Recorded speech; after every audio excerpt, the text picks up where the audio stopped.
All right, everyone. So something took place today that is not surprising at all. Josh James Duggar, got arrested today by the feds. The feds raided his house and arrested him for charges that have yet to be released to the public. We don't know what the reason for the raid was, but we eventually will know. But the fact is that Josh Duggar has been arrested uh, and charged without bail. He can't get out on bail, uh, which means that whatever he did was pretty bad. It was pretty depraved, whatever this guy did. And this is not surprising at all, because for a long time, I warned people about the Duggar cult. And yes, it is a cult. It's a family that is, at the same time, a cult. And I remember the first post I did on the Duggars was posted in 2014. And I remember writing and doing videos on the Duggars. And the first post that I did in September of 2014 was entitled, "The Duggars Are a Cult." And I explained how the Duggars were a part of the Bill Gothard cult, which is a homeschooling cult. And yes, homeschooling cults do exist. Now, I did this article and video, which doesn't exist anymore because YouTube took it down, because they shut my channel down. But nonetheless, I began to warn about the Duggars way before it was revealed that Josh Duggar was a pedophile who molested his own little sisters when he was 15 years old. Yes, he was a young pedophile. And when he was 15 years old, he molested his own sisters, and he also molested other girls. And we're talking girls that were very young, very young. We're talking girls as young as 5 years old, 9 years old, that young. He was molesting these girls, some of them his own sisters.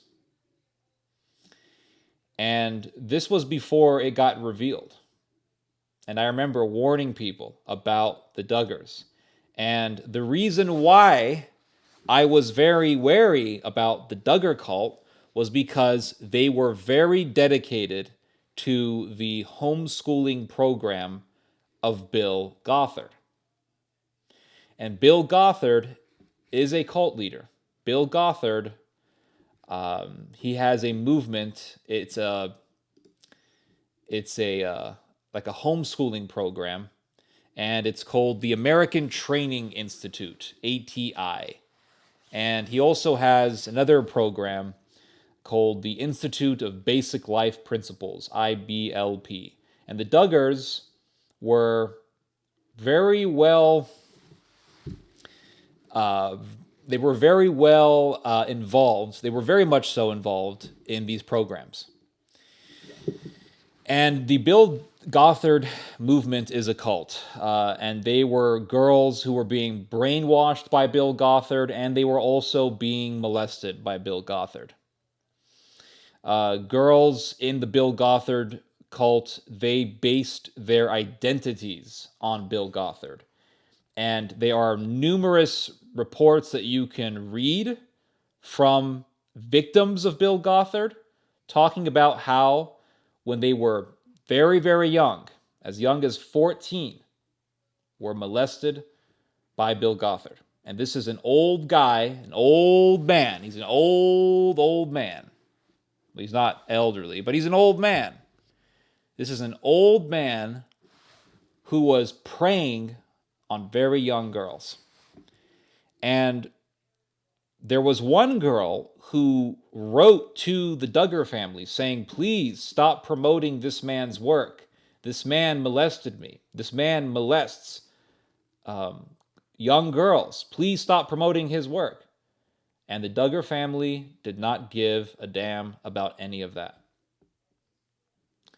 And then it was revealed that Josh Duggar molested his own sisters and molested multiple other girls.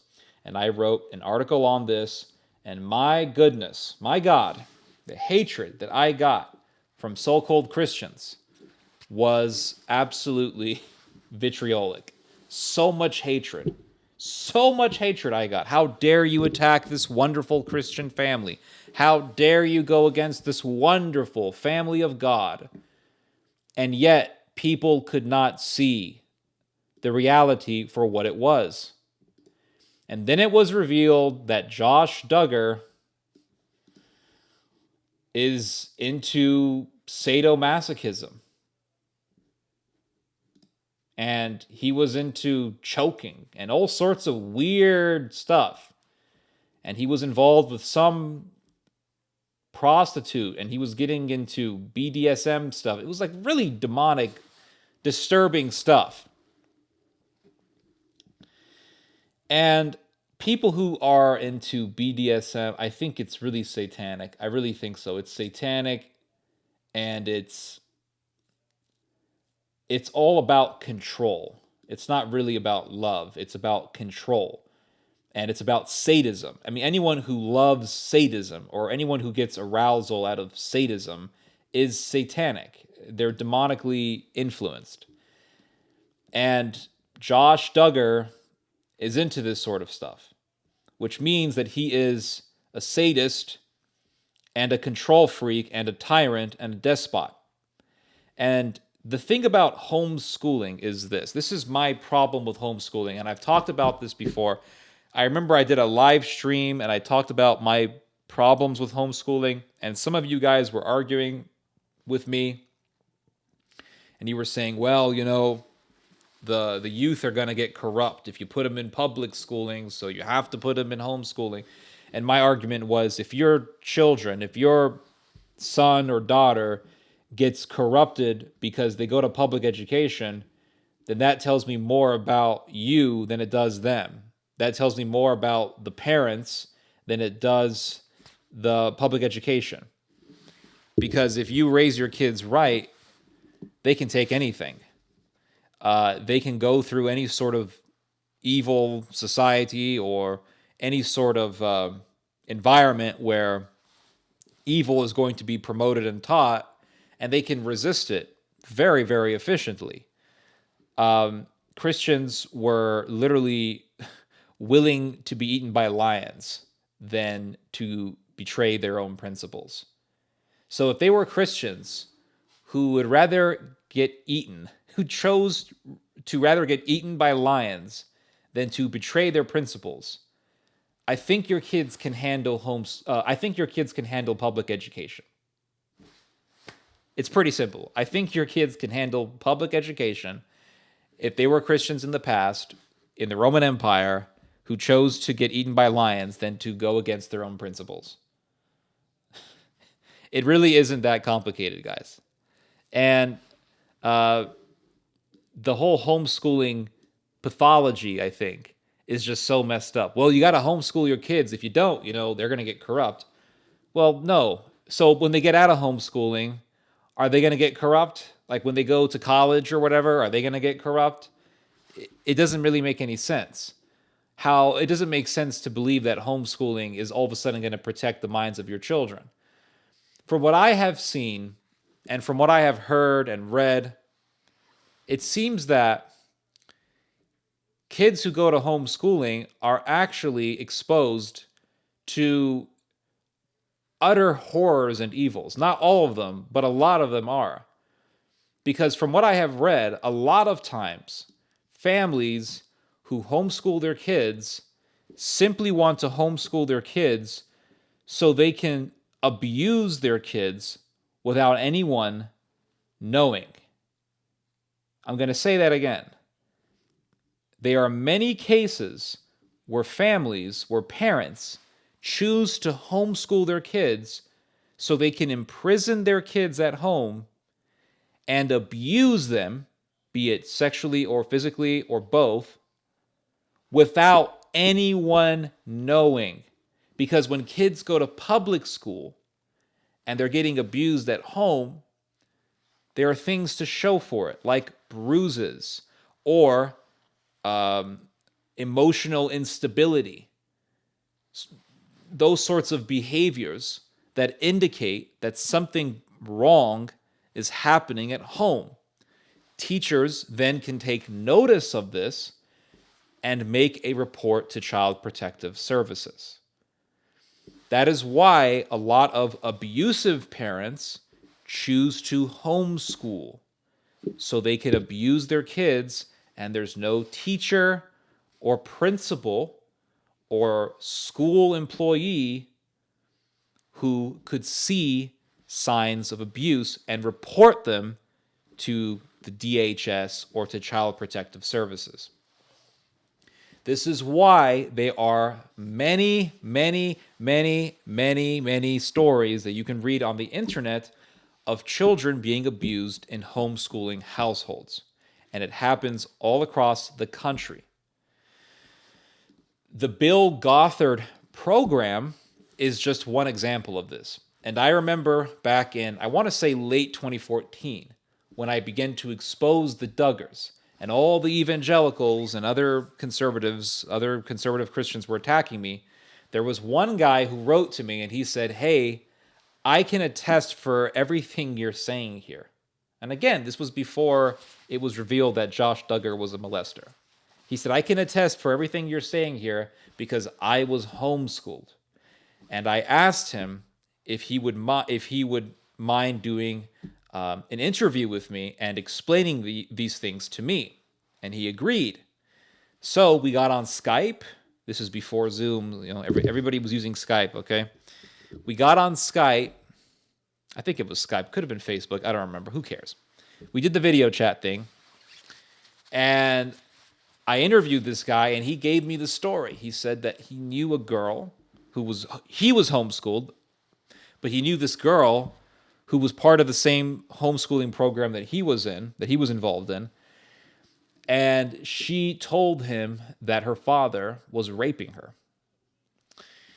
And she begged him for help.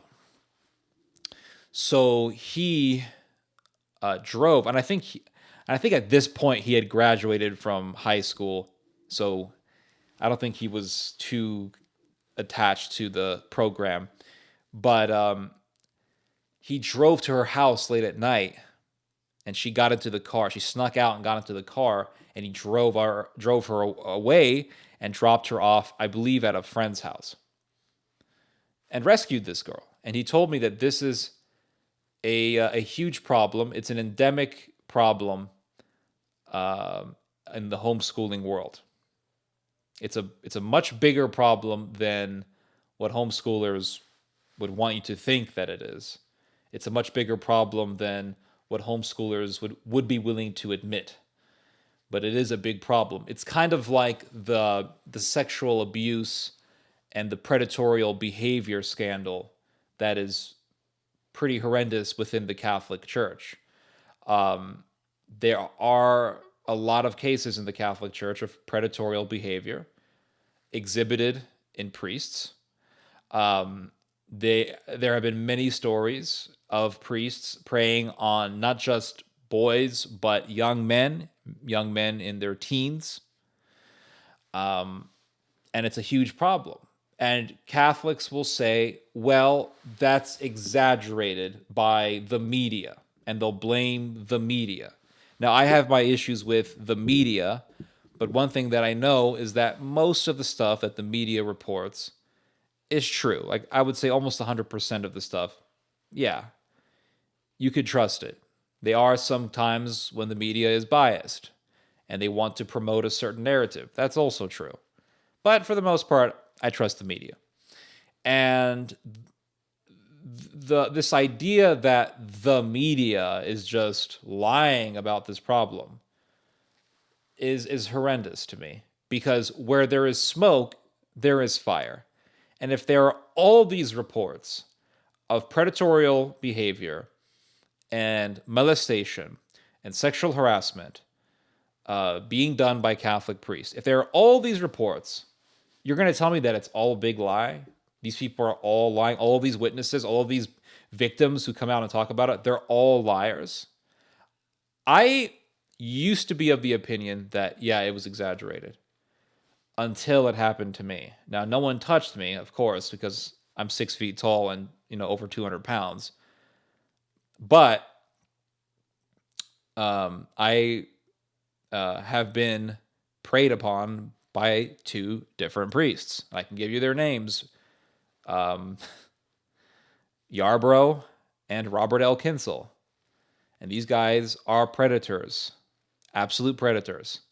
And they are they were just evil.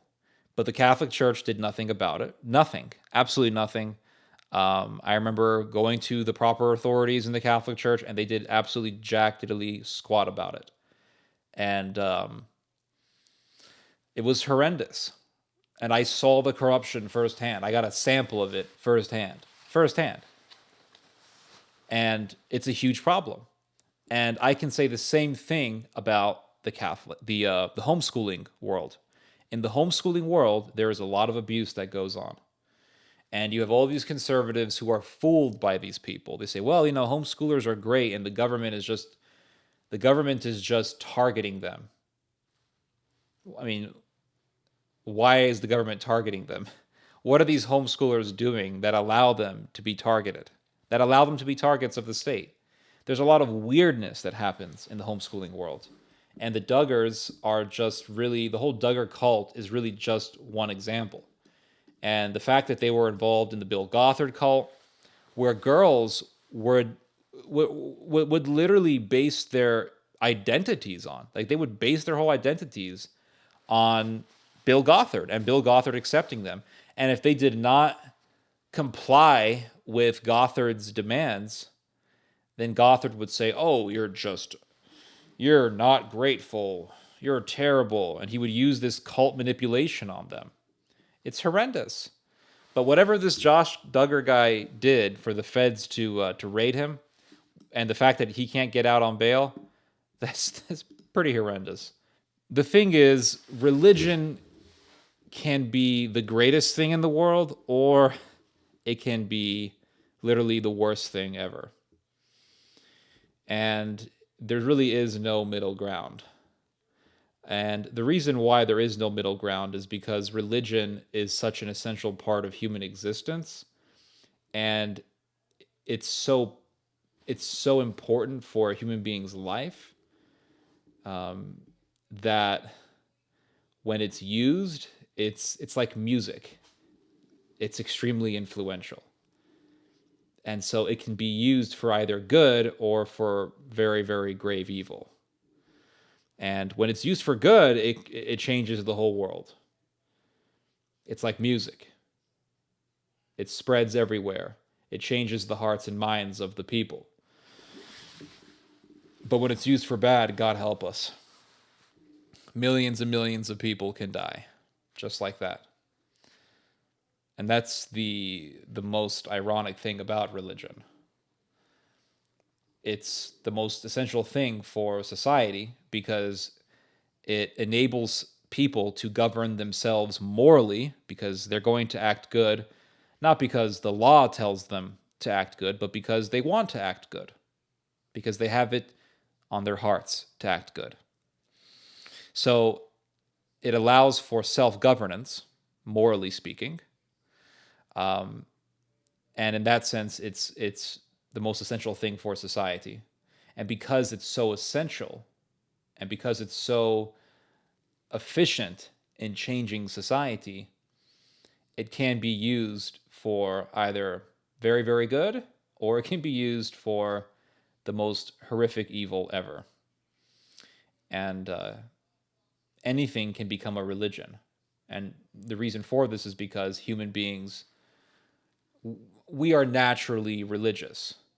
Even if we're atheist, we're naturally religious. We'll start talking about transcendence and meditation, even if we don't believe in God. We'll start talking about spiritual things because we as humans are naturally designed to look beyond the physical and to look beyond the material. And even if we follow some sort of communist utopianism, we will use religious terms and we will have spiritual aspirations for that. We'll talk about, transcending the current state of mankind and moving forward and moving and advancing ourselves into something that is beyond what we currently are. We'll start using these sorts of terms. Human beings are naturally religious, just like human beings are naturally musical. And so, just as music can change the world, just as music can change the hearts and minds of people, religion also changes the hearts and minds of people. And so, because it's such an extreme and yet integral element of human society, there is no middle ground. It's religion is an extreme thing unto itself, in light of its own revolutionary nature. And so, because it's so extreme, when it's used for good, it's the best thing ever. But when it's used for bad, it's the worst thing ever. Anyway, you guys just heard some theology. God bless.